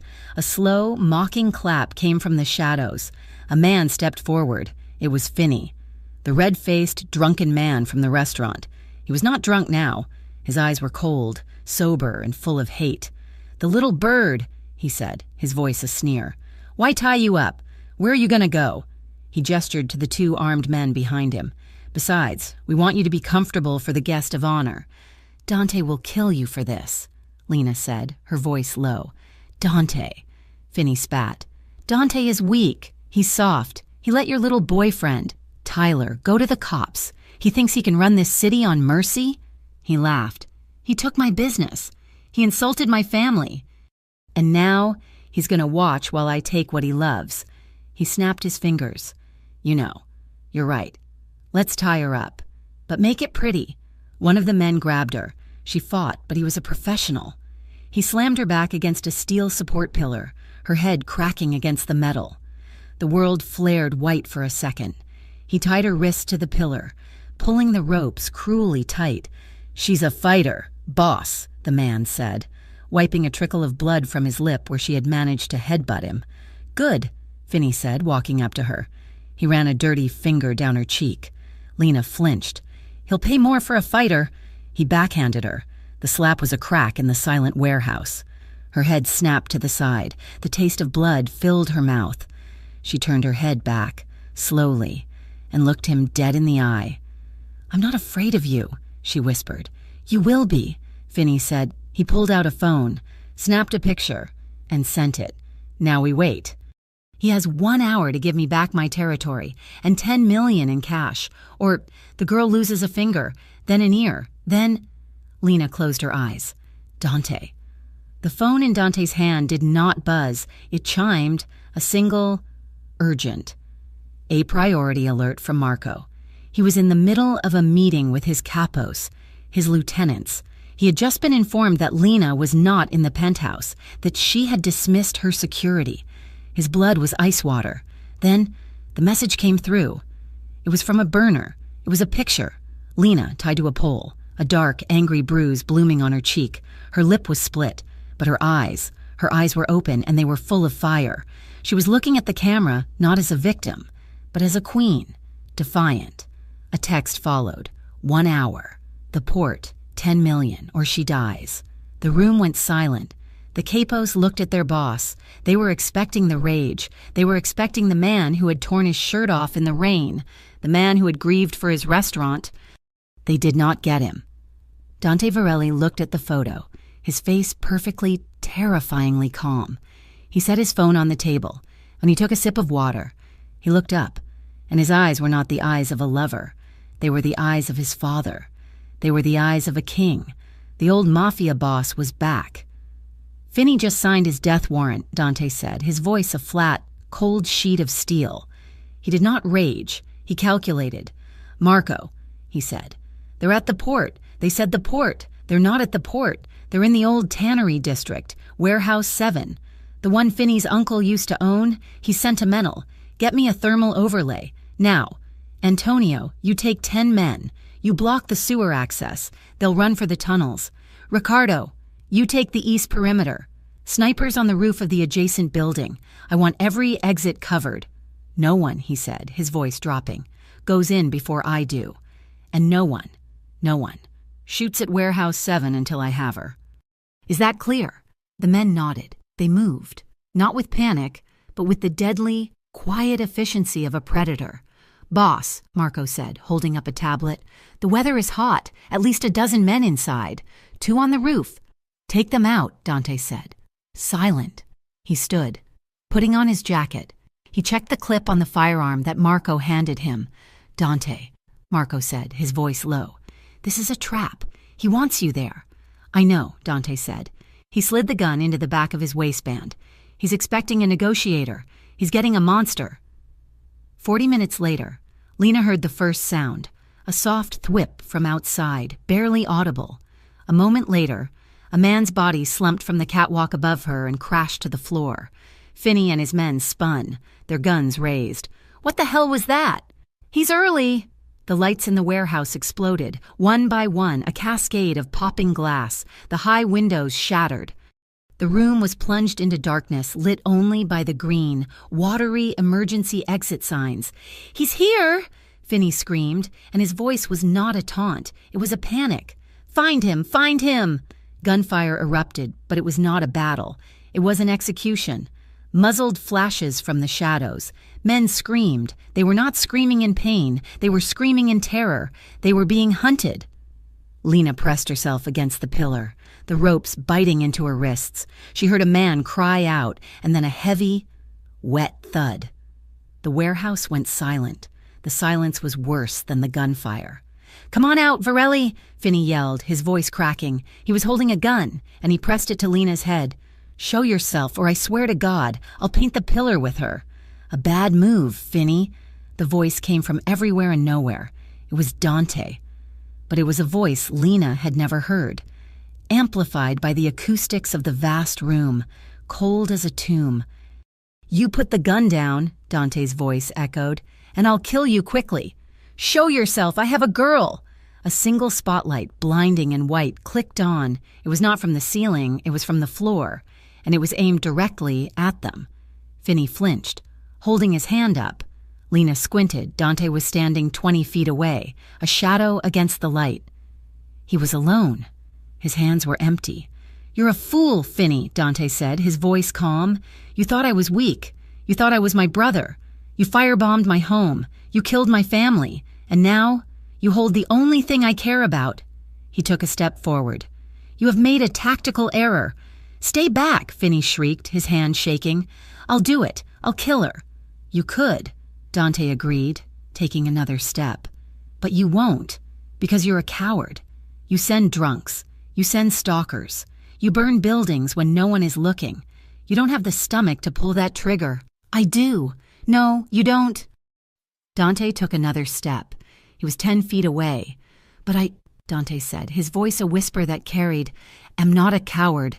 He moved. It was not a roll or a dive. It was a blur, faster than Lena could track. He had crossed the remaining space. Finney tried to pull the trigger. Dante's hand shot out. Not for the gun, but for Finney's wrist. There was a sound, a sickening, wet snap. Finney screamed, a high-pitched, agonizing sound. The gun clattered to the floor. Dante did not stop. His other hand came up, grabbing Finney by the throat. He slammed him against the steel pillar, right next to Lena. This, Dante snarled, his voice a low, terrifying growl, is for Paolo. This, he slammed Finney's head against the steel, is for Leo. And this, he slammed him again, is for her. Dante, Lena screamed. He was going to kill him, right here. He was going to break his promise. Dante froze. His hand was still on Finney's throat, the man's face a dark, purplish red. He was shaking, not with rage, but with a terrible, seismic effort at control. He looked at Lena. He saw her eyes, terrified not of him, but for him. He let out a ragged breath. He released Finney, who slumped to the ground, gagging and unconscious. Dante turned to Lena. His hands were shaking. He pulled a knife from his boot and, with one clean slice, cut the ropes. She was free. She did not wait. She did not hesitate. She fell into his arms, her body collapsing against his, her hands fisting in his jacket. You came, she sobbed, the tears finally coming, a flood of terror and relief. You came. Dante's arms wrapped around her, pulling her off her feet, lifting her as if she weighed nothing. He buried his face in her hair, his body trembling. I'd burn the city for you, he whispered, his voice thick and broken. I'd burn the whole world. He carried her out of the warehouse as his men, led by Marco, flooded in, securing the scene, cleaning up the mess. He did not take her to the penthouse. He took her to the hospital. She was in a private room, a doctor, one who did not ask questions and whose silence had been bought and paid for, stitched the cut on her lip and bandaged her bruised ribs. Dante did not leave her side. He stood in the corner, his suit jacket off, his sleeves rolled up, watching. He was covered in blood, Finney's, not his. When the doctor left, he came to her. He sat on the edge of the bed. He just looked at her, his eyes tracing the new, angry bruise on her cheek, the stitches on her lip. I'm sorry, he whispered. This is my fault. I brought this to you. Lena reached up, her hand trembling. She touched his face, her fingers grazing his stubble. The face of the man who had just dismantled an entire crew for her. No, she whispered, her voice hoarse from the dust. I'm not afraid anymore. He looked at her, confused. I was always afraid, she said. Afraid of Tyler, afraid of you, afraid of this world. Afraid of the dark in the elevator. She gave him a small, painful smile. But you were right. You just have to find your dashboard. And you're mine. She pulled his face down to hers. I'm not afraid of the dark. Not when you're in it with me. He kissed her. So gently it was a prayer. A soft, chaste press of his lips to hers, terrified of breaking her. In the quiet after the storm, they sat on the balcony of the penthouse. It was dawn. The city was a pale, gray and pink watercolor. Waking up, a clean, sterile bandage had been applied to Lena's cheek. Dante had a fresh, white shirt. They were just breathing. She was curled up on his lap, his arms around her, a blanket over them both. He's gone, Dante said, his voice quiet. Finney, his entire crew, they're on a one-way cargo ship to a place that doesn't exist on a map. They'll never come back. And Tyler? He'll serve his time. He'll be a very old man when he gets out. Lena nodded, closing her eyes, feeling the first rays of sun on her face. It was over. Dante nuzzled her hair, his lips brushing her ear. So, he teased, his voice a low rumble. About that dinner? Lena turned, wincing as her ribs protested. She looked at him. The king, the monster, the man, all rolled into one, and he was hers. She laughed. It was a raw, scratchy sound, and it hurt, but it was a laugh.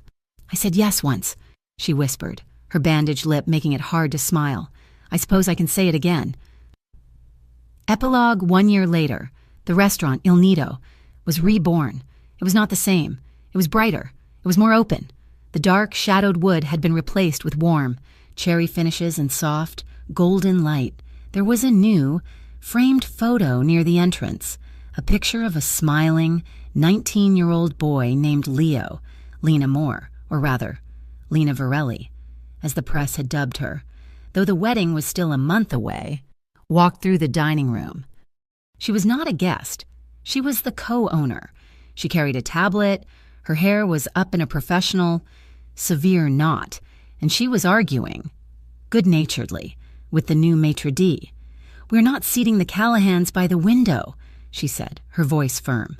"They're loud, and they'll bother the senator. Put them in the alcove, the one Dante likes. Yes, Mrs. Varelli. It's still Miss. More for another month," she said.